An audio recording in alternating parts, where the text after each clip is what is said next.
Hey, what's going on everybody? It's Tyler here. Welcome back to another Electron video. Today we're going to be talking about IPC, otherwise known as inter-process communication. So what is inter-process communication? Well, first let's answer how Electron actually works. With Electron, we have two processes. We have a main process, which is basically responsible for handling the Node.js specific code. This is where we deal with our user storage, the file system, as well as operating system specific interactions. The way I like to think of the main process is it is the backend of a web application, because the backend of a web application doesn't have a UI and it directly deals with those CRUD operations. Furthermore, the renderer process is the UI element to our equation.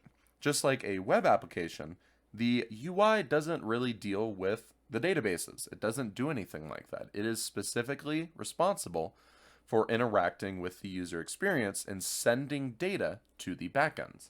Now, how do we send data in a web application? Well, we use WebSockets or HTTP or TCP or some internet communication protocol.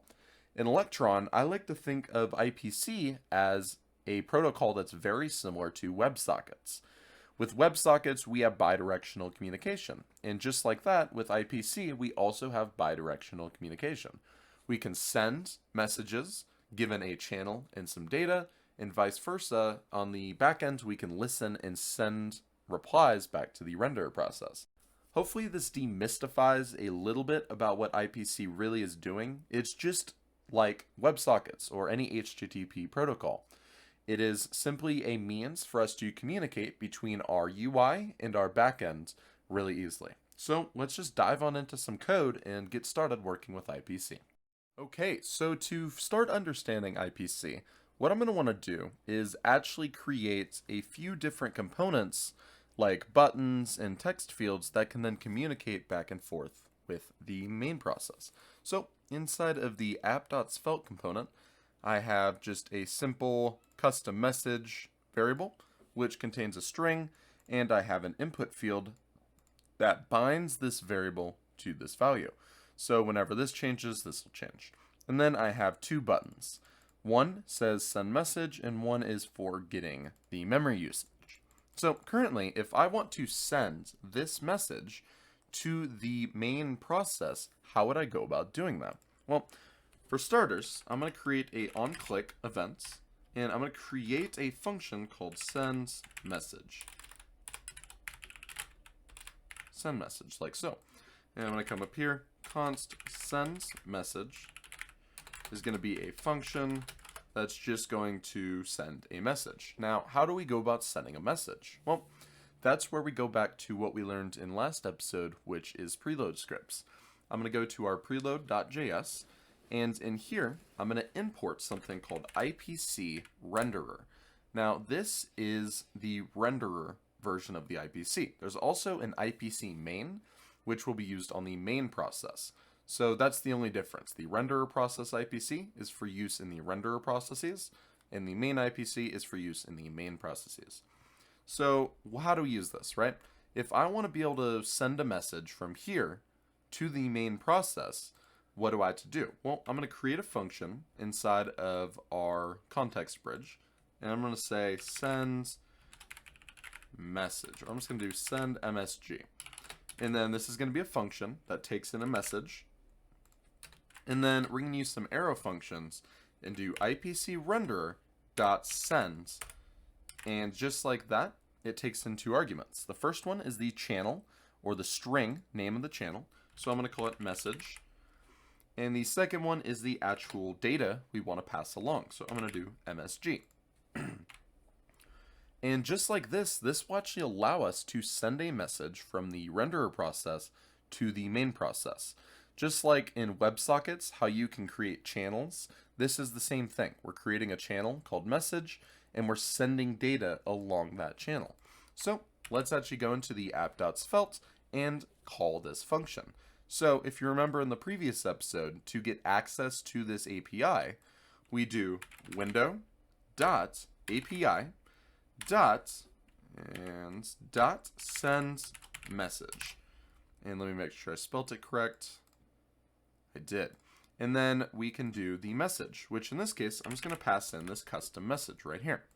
And then I'm going to say custom message is equal to blank by default. So what'll happen is when we click this button, it's going to send whatever message is in our input field. So let's actually go into the index.js file on the main process and actually handle this event. So you may be like, how do we actually listen for the message? Well, just like in the preload script, how we have IPCRenderer, in the main process, we have IPCMain. And it does the same thing, except now we can do IPCMain.on. So it uses an event emitter setup, and we can do IPCMain.on message. And the reason we're doing message is because we named it message here. If I call this hello message, then we actually have to call this hello message. This is just the name of the channel. So, and then we can do a callback function. The first value will be the event, which basically contains information about what process sent this message. And the second one is the args, or the arguments that we passed along. So I'm just going to console.log the args, and that is actually that. So with this setup, we can now send a message from the renderer process to the main process using this IPC bridge. So let's actually test this out. I'm going to open up the terminal and do npm run dev.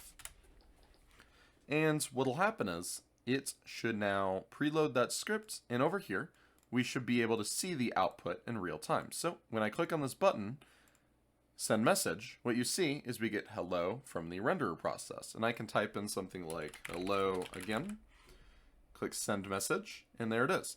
So we're able to send messages from the renderer process to the main process. Now, how do we handle it in reverse?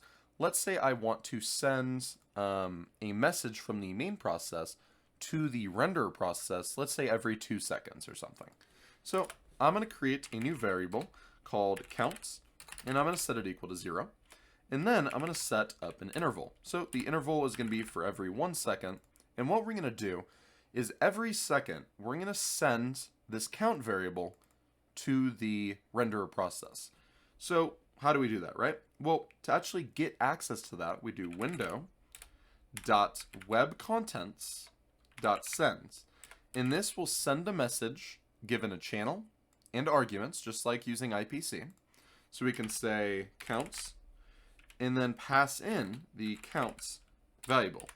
And I'm just going to do count plus plus, which will increment it after we send this.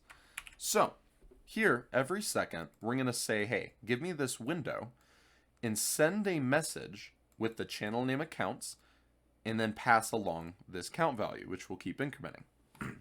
So using IPC main, we were able to listen for messages. IPC renderer works the same way. So let's go into our preload script. And down here, I'm going to call an onCounts function. And I'm going to pass in a callback. So in the app.svelte, I want to be able to listen by passing in a callback function. And then what we're going to do is we're going to do IPCRenderer.on. Just like before, we're using on, which takes in that channel name, which we called count. So we're going to do onCount. And we get access to, again, the events and the args.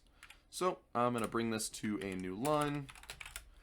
And down here, I'm just going to call the callback function and pass in the arguments. So what we're doing here is we're allowing the renderer process to create a callback function and then pass it in here. So whenever this count event is dispatched, we'll call this callback function. So let's actually test this out. Inside of the send message, what I'm going to do is I'm going to create a new value called counts, and I'm going to set it equal to 0 by default. And then what I'm going to do is I'm going to do window.api. So just like before, window.api, and we're going to get access to onCounts. So window.api.onCounts is a function, remember, and it takes in a callback. So we're just going to do this where we have that data, and then we can do like so. So here we have access to that data. I'm just going to set counts is equal to data. And what will happen is now this count value will update every time we get a new message, which will be every second.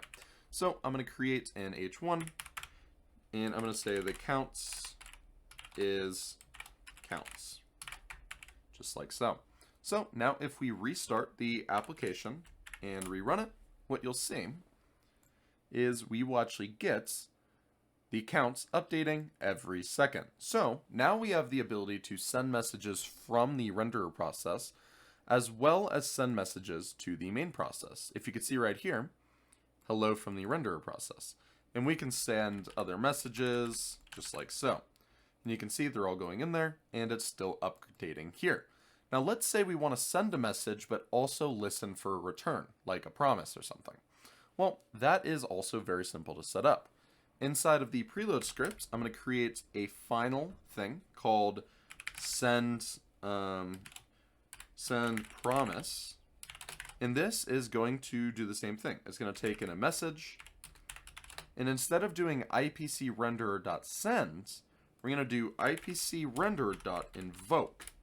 Invoke just returns a promise. So send doesn't have to have a return value. However, invoke has to return something. So we're going to invoke a promise message, and we're going to pass in the message, just like before. So now we have to listen for this promise message event inside of the main process. So just like before, IPC main dots, and instead of on, we do handle. So we can do handle promise message, I think is what I called it. Yep, promise dash message. And here it takes in an asynchronous function. We have access to that event value just like before, and the arguments. So I'm just going to console.log the args here. And then I'm going to do something like return, let's say, process dot gets CPU usage or something like that, right?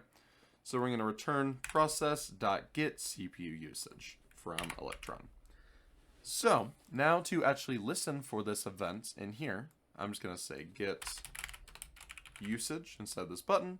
What we want to do is kind of like the send message, we want to handle that event. So I'm going to create a new function, const get usage, right, is equal to an asynchronous function.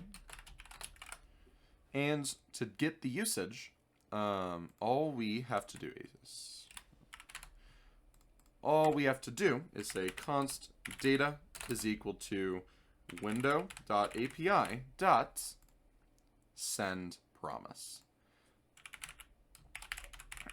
Just like so. And we can pass in a message. I'm going to just do hello. This is a message. And just like so, we now have access to this. Now this is a promise, so we have to await this.